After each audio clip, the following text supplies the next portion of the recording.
Viewers, 1986 வருஷம் எனக்கு எப்படி என்னுடைய வாழ்க்கையில் ஒரு திருப்பு முனையாக அமைஞ்சது அப்படிங்கிறத நான் உங்கள்கிட்ட பகிர்ந்துக்கலாம்னு நினைக்கிறேன்.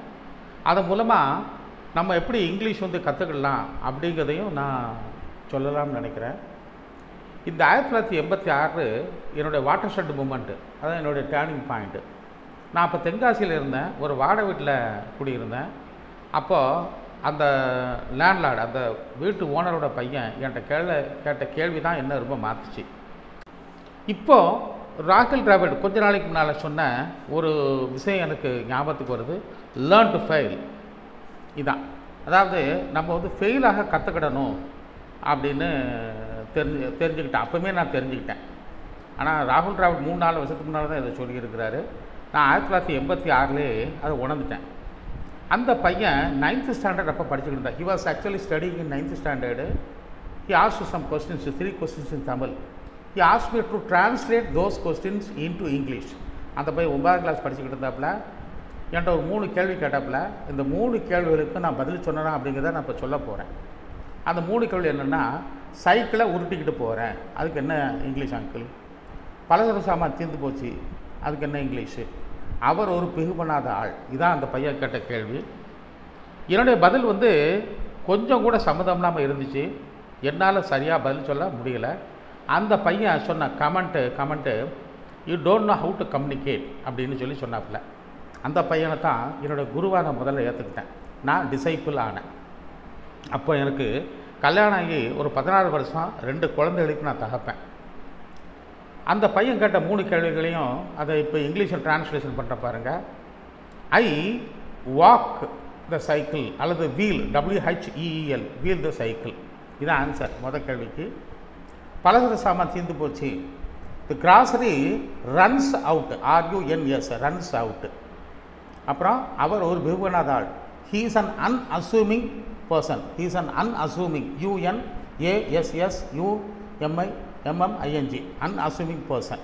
இதான். அப்போ நான் கொஞ்சம் வெட்கப்படலை. Actually I didn't feel insulted, I didn't feel humiliated. Insulted, humiliated ரெண்டுமே ஒன்று தான். நான் கொஞ்சம் கூட அதை ஒரு அவமானமாக நினைக்கல, இன்சல்ட்டாக நினைக்கல, ஹியூமிலியேஷனாக நினைக்கல.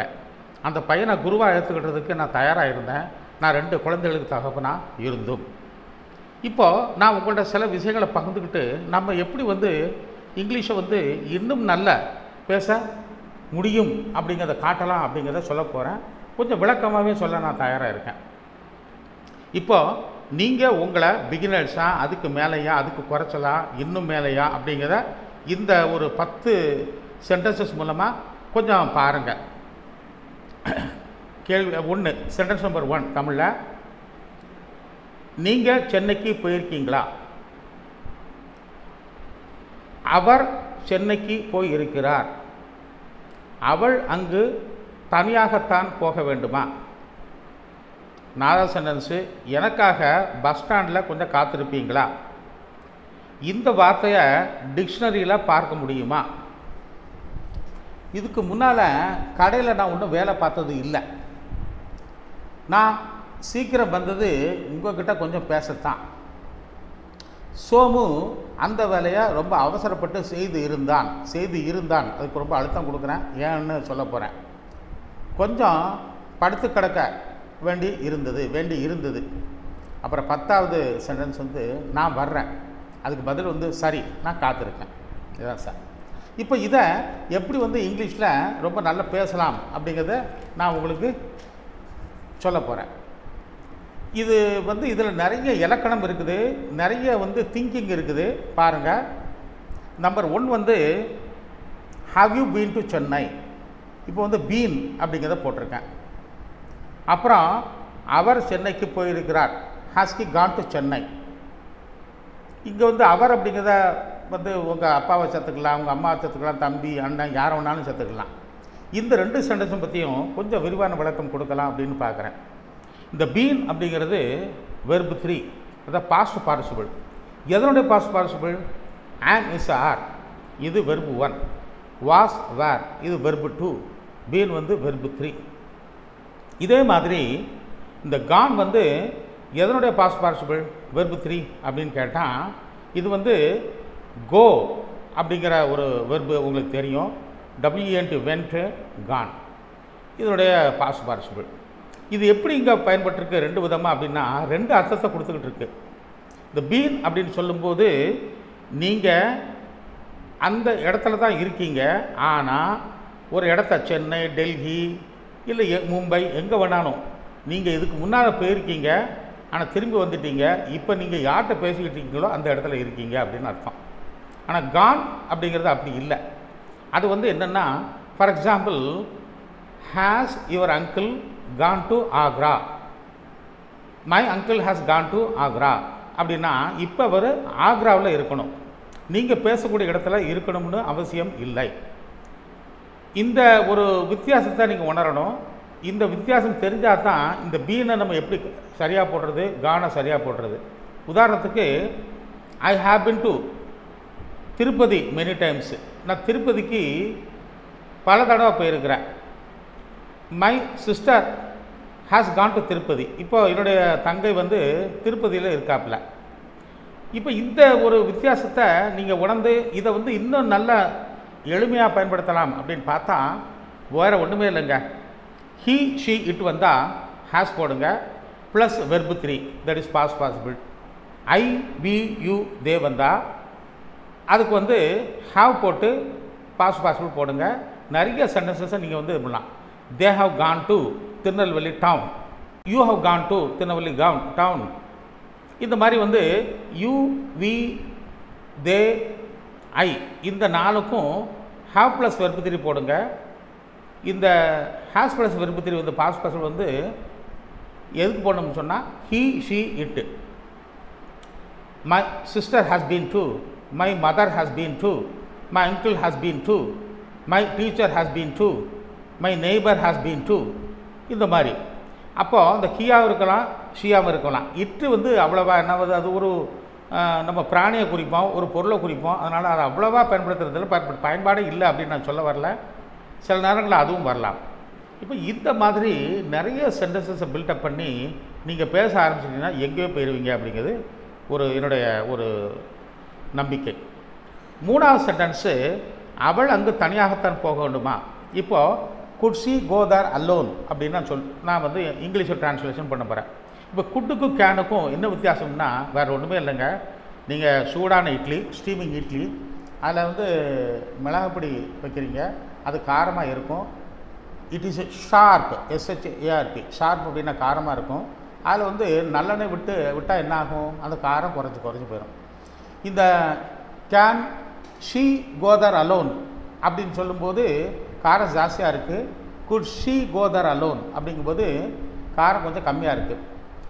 இந்த மாதிரி வந்து இந்த கேனுக்கும் குட்டுக்கும் இந்த மூமெண்ட்டில் என்ன அர்த்தம் சொன்னால் கொஞ்சம் லெஸ் அசார்ட்டிவ், அதாவது அதனுடைய அந்த சென்டென்ஸுடைய மீனிங் இருக்குது பார்த்தீங்களா, அது கொஞ்சம் கம்மியாக இருக்குது. அவ்வளோ, வேறு ஒன்றுமே இல்லைங்க.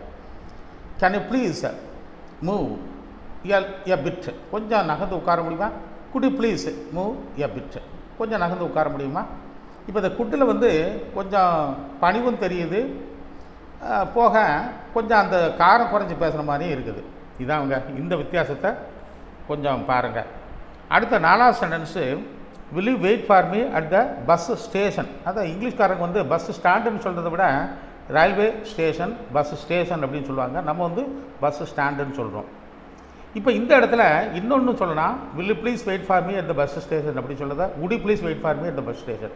அதே தாங்க, எப்படி கேனுக்கும் குட்டுக்கும் அந்த காரம் குறைஞ்சதோ அதே மாதிரி வில்லுக்கும் உட்டுக்கும் காரம் குறையும். அடுத்தது 5வது sentence, can you look up this word in the dictionary. இந்த இடத்துல லுக்கப் தான் சொல்லணும், சி அப்படிங்கிற வார்த்தையாக சொல்லக்கூடாது. இது வந்து வெறுமனை பார்க்குறது அப்படின்னு அர்த்தம். நீங்கள் டிக்ஷனரியை பார்க்கும்போது கொஞ்சம் ஆழ்ந்து பார்க்கக்கூடிய ஒரு சூழலை உங்களுக்கு இருக்கும்.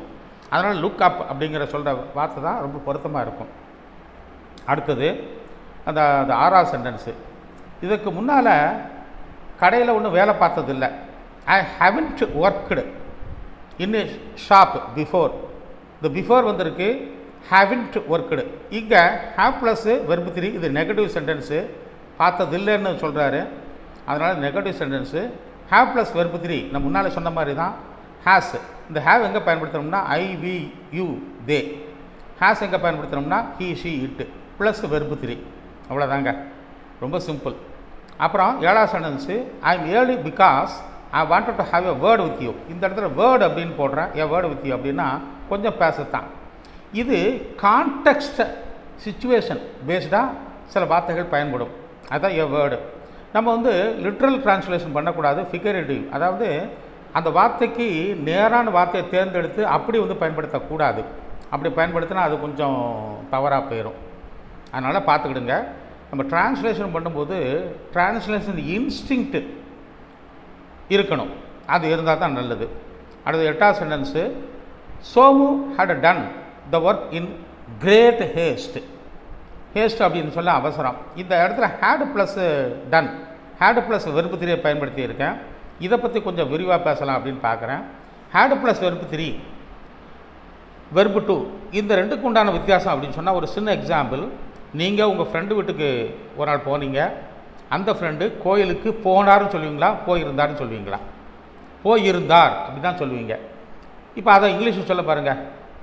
ஐ went to my friend's house, he went to the temple அப்படி சொல்ல போகிறதில்ல. I went to my friend's house, he had gone to the temple. அவர் கோயிலுக்கு போயிருந்தார், அப்போ கொஞ்சம் காத்திருந்து அவரை பார்த்துட்டு வந்தார்னு அர்த்தம். அதாவது இந்த ஹேடு ப்ளஸ் வெர்பு 3 பயன்படுத்தும் போது வெர்பு 2ல் என்ன விஷயத்தை நீங்கள் சொல்ல வரீங்களோ, பாஸ்டென்ஸில் என்ன விஷயத்தை சொல்ல வரீங்களோ அதுக்கு முன்னால் இந்த ஆக்ஷன் நடந்திருக்கணும். எக்ஸாம்பிள் பாருங்கள். When I went to the park he had already left. நான் பார்க்குக்கு போன போது அவர் வந்து பார்க்கை விட்டு போயிருந்தார், அவரை பார்க்க முடியலன்னு நம்ம அர்த்தம். அடுத்தாப்புல I had hired a taxi before it started raining. மழை வர்றதுக்கு முன்னக்கூட்டியே நான் வந்து ஒரு டாக்ஸியை பிடிச்சிட்டேன். Had hired, had plus verb 3.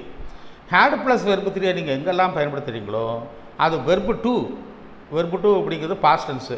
Example சொன்னீங்கன்னா டூ, டிட், டன். டிட் வந்து வெர்பு 2, டன் வந்து verb 3. Eat, ate, eaten. Eaten வந்து வெர்பு 3 பாஸ்ட் பாசிபிள். ஏட் வந்து verb 2 past tens.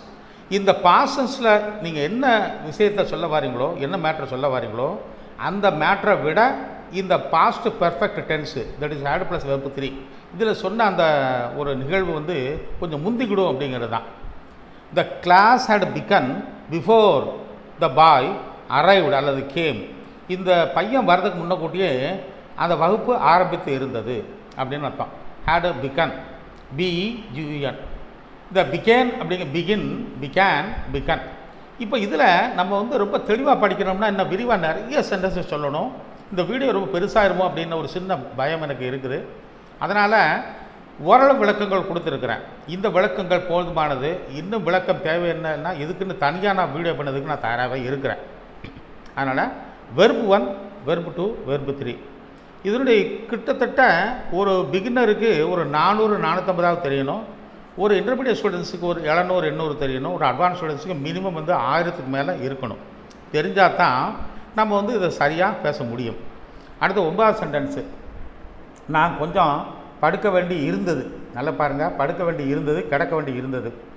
I have to lie down for a while. For a வைல்னால் கொஞ்ச நேரம். இந்த இடத்துல ஹெச்ஏடி ஹேடு போட்டிருக்கேன். உதாரணம் நீங்கள் சொல்லணுங்க, ஐ have to meet my friend. இது வந்து என்னுடைய நண்பனை சந்திக்க வேண்டியது இருக்குது, இனிமேல் தான் பண்ணணும். He has to meet the principal. அந்த பொண்ணு பிரின்சிபலை பார்க்க வேண்டி இருக்குது, இல்லை அவர் பிரின்சிபலை பார்க்க வேண்டிய இருக்கார், இனிமேல் தான் செய்யணும். I have to buy some vegetables.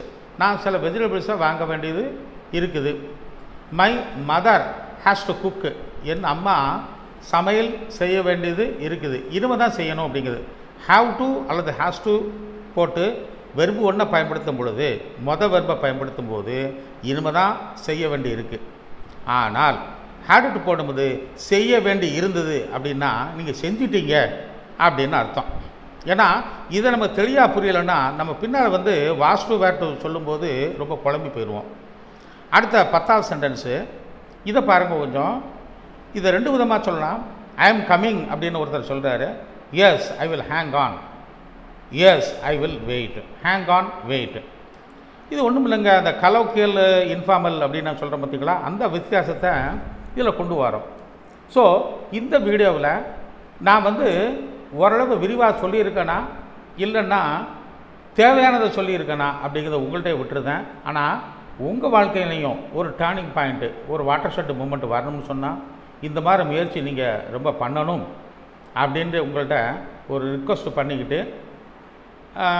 நீங்கள் நிறைய வந்து ஒரு வாசிங்க. ஏன்னா வாசிக்க என்ன ஆகும், எழுத என்ன ஆகும்னு சொன்னால் அந்த ஸ்ட்ரக்சருக்கு பார்த்தீங்களா, இந்த கிராமர் வந்து இன்பில்ட் ஸ்டெபிலைசர் மாதிரி ஆயிரும். கண்டிப்பாக ஆகுங்க, அது ஆகும். எனக்கு ரொம்ப நம்பிக்கை இருக்குது. அதனால் நீங்கள் பண்ணுவீங்க. ஏன்னா நீங்கள் வந்து உங்கள் டயத்தை செலவிட, உங்கள் எனர்ஜியை செலவிட ரெடியாக தான் இருக்கீங்க. நிச்சயமாக வந்து ஏன்னா இங்கிலீஷ் மேலே நான் வந்து அதை வந்து மோகம் அப்படின்னு சொல்லலை, தமிழ் மேலே நமக்கு வந்து ரொம்ப வெறித்தனம் இருக்குது. அது வேறு, நம்ம தமிழன் அப்படின்னு சொல்லும்போது ரொம்ப, இப்போ என் பையனு கூட நான் பாரதி அப்படின்னு தான் வச்சுருக்கிறேன். நான் ஒரு இங்கிலீஷ் ட்ரெயினராக இருந்தாலும் பாரதி அப்படின்னு சொல்லி தான் என் பையனுக்கு பேர் வச்சுருக்கிறேன். நம்ம தமிழ் மேலே இருக்கிற லவ் வேறு, இங்கிலீஷ் கற்றுக்கிட வேண்டிய அவசியம் வேறு. நமக்கு அவசரம் இருக்கும், அதனால் இங்கிலீஷ் கற்றுக்கிடுறோம். நீங்கள் கற்றுக்கிடுவீங்க அப்படின்னு நம்பிக்கையுடன் இந்த வீடியோ பிடிச்சிருந்துன்னு சொன்னால் லைக் பண்ணுங்கள், காமெண்ட் பண்ணுங்கள், ஷேர் பண்ணுங்கள். தேங்க்யூ.